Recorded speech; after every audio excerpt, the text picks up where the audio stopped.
மலைகளின் ஒரு அமைதியான கிராமத்தில் பிப்பா என்ற புத்திசாலி மற்றும் ஆர்வமுள்ள சிறுமி வாழ்ந்தாள். ஒரு நாள் அவள் மாடியில் மறைத்து வைக்கப்பட்டிருந்த பழைய வரைபடத்தைக் கண்டாள். வரைபடம் அசாதாரணமான ஒன்றைக் காட்டியது. வானத்தில் ஒரு ரகசிய மிதக்கும் தீவு. வானில் மிதக்கும் தீவா? நான் அதை கண்டுபிடிக்க வேண்டும்.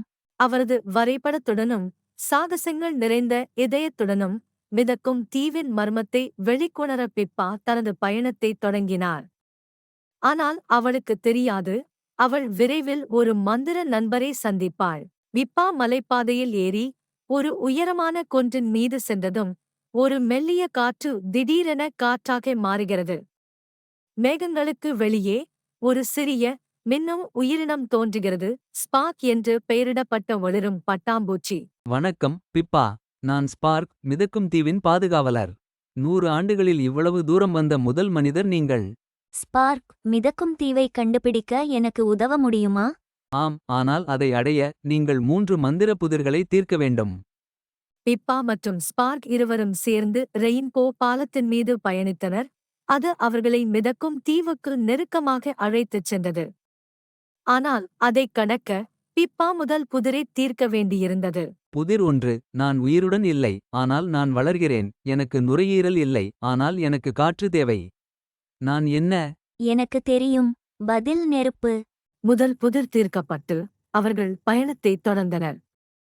ஆனால் விரைவில் ஸ்பார்க் நிறுத்தி இரண்டாவது புதிரைக் கேட்டார். புதிர் 2. நீங்கள் எவ்வளவு அதிகமாக எடுத்துக்கொள்கிறீர்களோ அவ்வளவு அதிகமாக நீங்கள் விட்டுவிடுவீர்கள். நான் என்ன? ஓ, இது எளிதான ஒன்று.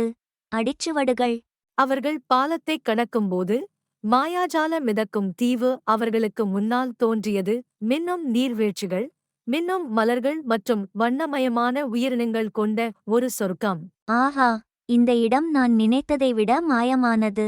இறுதிப் புதிர். சாவிகள் உள்ளன, ஆனால் பூட்டுகளை திறக்க முடியாது.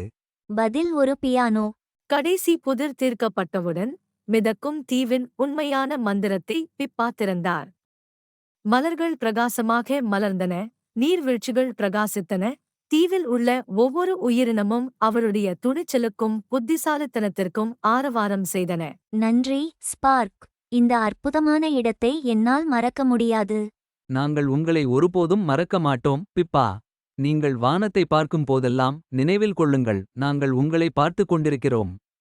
எனவே பிப்பா தனது வாழ்நாள் கதையுடன் மற்றும் அவளும் தீவு உயிரினங்களும் மட்டுமே பகிர்ந்து கொண்ட ஒரு இரகசியத்துடன் தனது கிராமத்திற்கு திரும்பினார். அவள் நிமிர்ந்து பார்க்கும் ஒவ்வொரு முறையும் மேலே மிதக்கும் மாயாஜால தீவை அவள் நினைவு கூர்ந்தாள். அடுத்த ஆர்வமுள்ள இதயம் அதைக் கண்டுபிடிப்பதற்காக காத்திருந்தாள்.